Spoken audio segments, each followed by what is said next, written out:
Assalamualaikum warahmatullahi wabarakatuh. Jumpa lagi di channel yang keren ini, channel Mas Yano. Oke adik-adik, materi kali ini adalah materi reduksi dan oksidasi. Pelajaran ini adalah diajari di kelas 10 adik-adik. Sekali disimak baik-baik, materi kali ini mengenai reduksi dan oksidasi. Oke, nah sebelum Mas Yano menjelaskan reduksi itu apa pengertiannya dan oksidasi itu apa pengertiannya, kita akan mempelajari terlebih dahulu mengenai bilangan oksidasi adik-adik. Jadi yang pertama yang akan kita pelajari adalah bilangan oksidasi. Yang pertama bilangan oksidasi.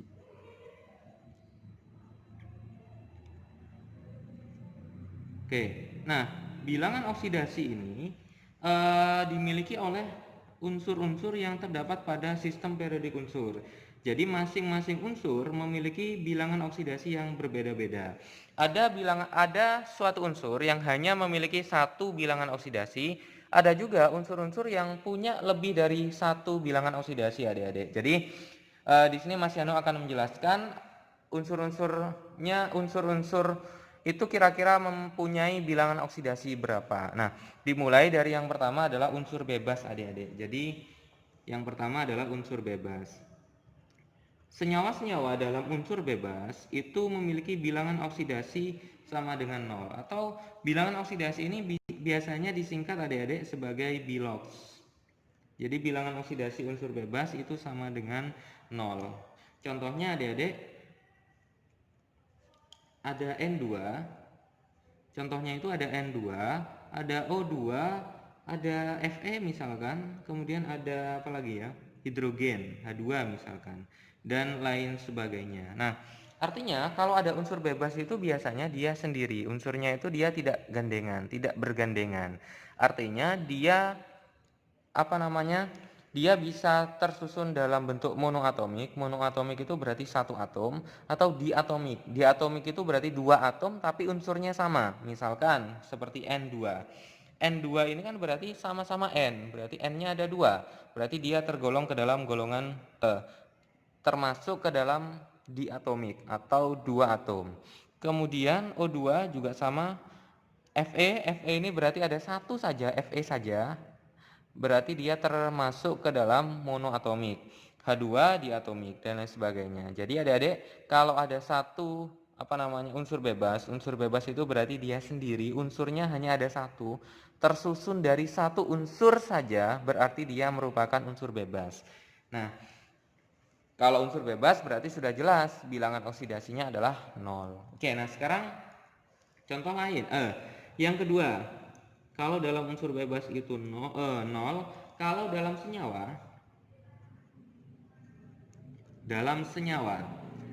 senyawa itu berarti kalau senyawa itu tersusun dari dua jenis atom, minimal dua jenis atom. Misalkan hidrogen dengan nitrogen, berarti ada dua atom. Berarti itu termasuk ke dalam kelompok senyawa. Nah, adik-adik, jika dalam senyawa bilox totalnya itu sama dengan 0 nantinya. Bilox total sama dengan 0. Jadi kalau dalam senyawa bilangan oksidasi totalnya sama dengan 0. Contoh senyawa itu apa? NaCl contohnya. Contoh lagi ada H2SO4. Contoh lagi misalkan ada NH4OH. Dan lain sebagainya. Jadi semua total bilangan oksidasi pada senyawa ini nanti sama dengan 0. NaCl, Na dengan Cl, bilangan oksidasinya apabila dijumlahkan hasilnya selalu sama dengan 0. Harus 0 kalau dalam senyawa. Ada hidrogen, ada sulfat, ada sulfur, ada O. Maka ketika tiga atom ini bilangan oksidasinya dijumlahkan sesuai ada berapa atomnya, maka nanti harus sama dengan 0.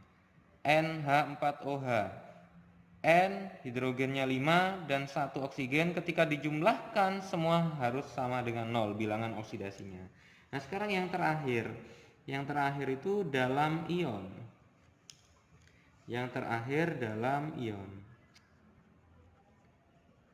Nah ketika dalam ion maka bilangan oksidasi totalnya itu bilox total sama dengan muatan adik-adik.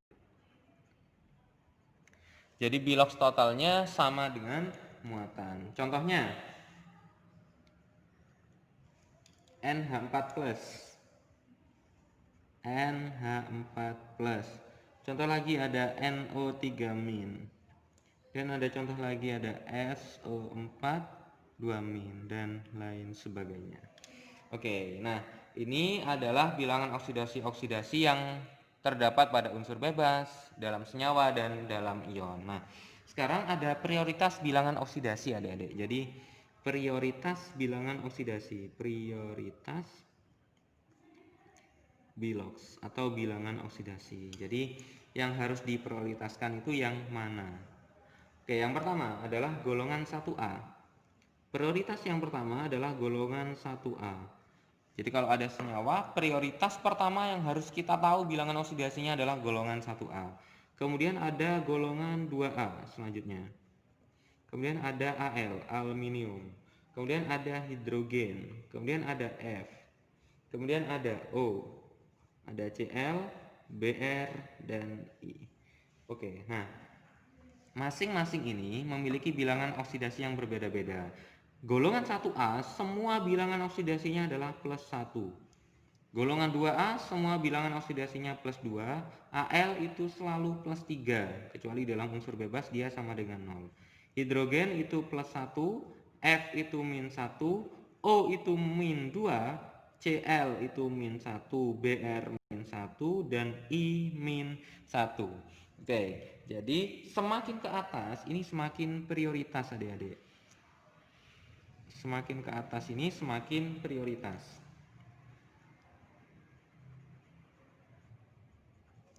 Semakin prioritas. Oke. Nah, kemudian adik-adik, setelah kita tahu bilangan oksidasinya, setelah kita sudah mempelajari bilangan oksidasi, maka kita akan mempelajari mengenai konsep reduksi dan oksidasi. Yang kedua yang akan kita pelajari adalah konsep reduksi dan oksidasi. Reduksi, oksidasi. Nah, konsep reduksi dan oksidasi ini digolongkan ke dalam 3 konsep nantinya. Yang pertama, dilihat dari pelepasan dan pengikatan oksigen. Oke, kita bahas langsung. Yang pertama dilihat dari pelepasan dan pengikatan oksigen. Pengikatan oksigen. Oke. Dilihat dari pelepasan dan pengikatan oksigen, pengertian dari reduksi itu adalah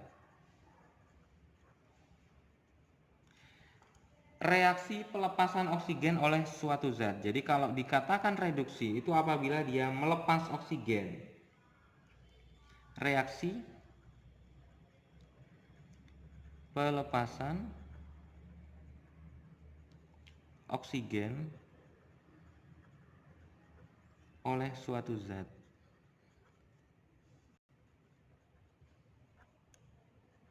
Oke, itu adalah reaksi reduksi. Contoh adik-adik, misalkan ada HgO, fasenya solid.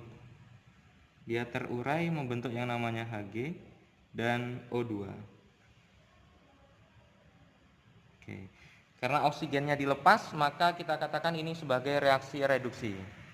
Oke, sekarang kalau oksidasi pengertiannya apa kira-kira? Oksidasi berarti kebalikan dari reduksi adik-adik.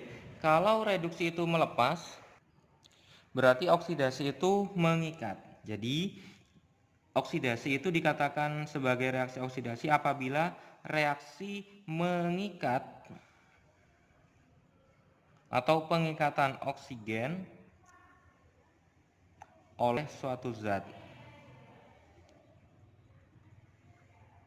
Oke, jadi kalau mengikat atau pengikatan oksigen oleh suatu zat itu dikatakan sebagai reaksi oksidasi. Contoh misalkan ada Cu, 2 mol Cu, fasenya solid, mengikat O2, fasenya gas, maka menghasilkan yang namanya CuO, fasenya adalah solid. Oke, itu adalah contoh reaksi oksidasi. Nah, sekarang yang kedua adik-adik, konsep yang kedua dilihat dari penangkapan dan pelepasan elektron. Penangkapan dan pelepasan elektron. Oke. Yang kedua yang kita pelajari adalah penangkapan dan pelepasan elektron. Kalau tadi dilihat dari oksigennya, dilepas atau diikat, maka yang kedua ini kita akan mempelajari pengertian reduksi dan oksidasi itu dilihat dari penangkapan dan pelepasan elektron. Reduksi. Yang pertama yang akan kita bahas adalah reduksi. Reduksi itu adik-adik pengertiannya apabila dilihat dari penangkapan dan pelepasan elektron adalah reaksi penangkapan elektron. Oke. Nah, reaksi penangkapan elektron itu contohnya gini adik-adik. Jadi ada Cu2+, dia menangkap elektron, menghasilkan Cu. Menangkap itu berarti elektronnya ada di sebelah kiri adik-adik. Itu ya, jadi Cu2+ menangkap elektron menghasilkan Cu. Jadi menangkap itu elektronnya di sebelah kiri. Kemudian kalau oksidasi berarti kebalikannya dari reduksi. Oksidasi itu berarti reaksi pelepasan elektron. Reaksi pelepasan elektron. Oke, contohnya apa? Zn misalkan. Oke.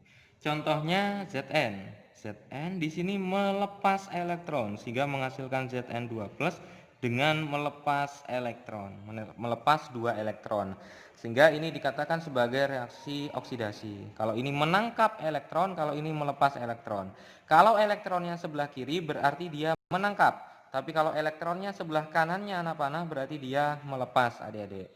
Ingat kalau tadi melepas oksigen itu berarti oksigennya di sebelah kanan.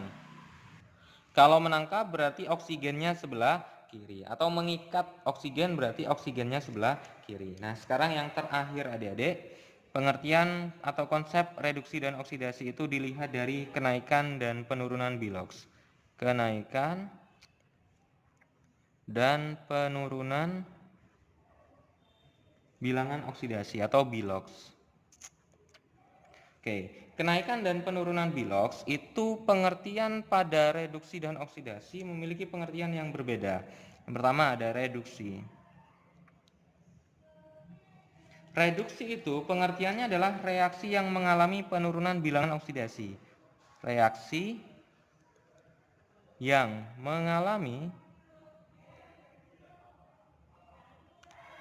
penurunan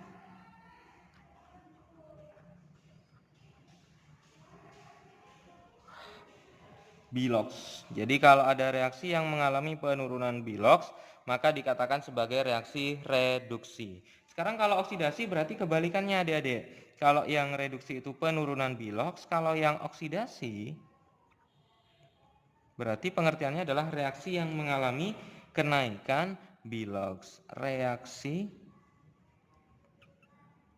yang mengalami kenaikan bilox. Oke. Jadi kalau mengalami kenaikan bilox itu dikatakan sebagai reaksi oksidasi. Oke. Ini adalah pengertian dari atau konsep mengenai reduksi dan oksidasi dilihat dari pelepasan dan pengikatan oksigen, dilihat dari penangkapan dan pelepasan elektron, dan dilihat dari kenaikan dan penurunan bilangan oksidasi. Oke adik-adik, sekarang kita coba latihan soal. Jadi latihan soalnya gini, tentukan bilangan oksidasi atom-atom yang bergaris bawah berikut. Ada FeO, S2O4, N2O5, PbO2, NH4+, dan SO4 2-. Kira-kira bilangan oksidasinya Fe pada FeO itu berapa kira-kira? Oke. Nah berarti kita harus tahu bilangan oksidasinya O berapa. Kita cek di sini, O itu -2 adik-adik, berarti -2. Nah, sekarang kita harus tahu, ini kan dalam senyawa adik-adik. Berarti kalau dalam senyawa, kalau O-nya -2, kalau dalam senyawa bilox total sama dengan 0. Berarti -2 tambah berapa hasilnya 0? Berarti ya ditambah plus 2. Berarti bilangan oksidasinya Fe adalah plus 2. Itu cara mengerjakan bilangan oksidasi adik-adik. Nah, sekarang kita coba yang sebelah kanannya, ada S2O4. Kita tahu bahwa O itu kan -2. Berarti adik-adik kalau -2, O itu kan min 2 ya. Min 2 dari mana Mas Yano? Dari sini adik-adik. O itu min 2. Nah, O-nya kan ada 4. Berarti kali 4 adik-adik. Bilangan totalnya, oksidasi totalnya berarti min 8. Bilangan oksidasi total O dalam senyawa S2O4 adalah min 8. Nah, sekarang kita lihat. Ini kan dalam senyawa. Kalau dalam senyawa berarti bilangan oksidasi totalnya adalah sama dengan 0. Berarti min 8 tambah berapa hasilnya 0? Berarti ditambah 8. Nah, sekarang karena S-nya ada 2, berarti plus 8 ini kan total. Kalau S-nya ada 2. Kalau ada 1 berarti berapa? Ya hanya ada 1, berarti dibagi 2, plus 4. Berarti bilangan oksidasi S pada S2O4 adalah plus 4. Sekarang N2O5, bilangan oksidasi N berapa kira-kira? Kita tahu bahwa O itu min 2. Min 2 kali 5 min 10. Min 10 tambah berapa hasilnya? 0. Plus 10. Karena di sini kan senyawa, berarti plus 10. Nah, sekarang N-nya kan ada 2 adik-adik. Berarti plus 10 dibagi 2, plus 5. Berarti bilangan oksidasi N pada N2O5 adalah plus 5. Sekarang yang keempat, PbO2. O itu min 2 kali 2 min 4. Min 4 tambah berapa hasilnya? 0, plus 4. Karena PB-nya ada 1, berarti tetap dibagi 1, plus 4. Sekarang yang kelima, NH4+, yang ditanyakan N, yang diketahui H berarti. H itu 1 ya ini ya, hidrogen itu plus 1. Oke, kita tulis plus 1. Ada 4 hidrogennya, berarti kali 4, plus 4. Nah, sekarang plus, karena ini senyawa ion, karena ini ion itu berarti ada plus atau minnya adik-adik. Berarti bilangan oksidasi total sama dengan muatan. Muatannya kan plus 1, plus 4. Tambah berapa hasilnya? Plus 1. Kalau bingung, plus 4 tambah berapa hasilnya? Plus 1. Berarti berapa adik-adik kira-kira? Dikurangi 3 ya. Berarti N-nya min 3. Karena N-nya ada 1, berarti dibagi 1 tetap min 3. SO42 min. O itu min 2 kali 4 min 8. Karena ion, berarti ditambah berapa hasilnya? Min 2 adik-adik. Berarti ada min 8 tambah berapa hasilnya? Min 2. Sesuai muatannya. Muatannya kan min 2. Berarti ditambah 6 ya adik-adik. Berarti ditambah 6. S-nya ada 1. Berarti karena ada 1 bagi 1 tetap plus 6. Oke, jadi bilangan oksidasi S pada SO42 min adalah plus 6. Oke. Jadi gitu adik-adik untuk menentukan bilangan oksidasi. Nah, adik-adik, sekian pembahasan video kali ini mengenai reduksi dan oksidasi. Jika adik-adik ada yang ingin ditanyakan dari video ini, silakan adik-adik bisa menanyakan di kolom komentar. Dan jika adik-adik suka dengan video ini, jangan lupa untuk like, subscribe, comment, and share videonya. Agar adik-adik tidak ketinggalan video-video terbaru dari Mas Yano. Oke, Mas Yano akhiri. Wassalamualaikum warahmatullahi wabarakatuh.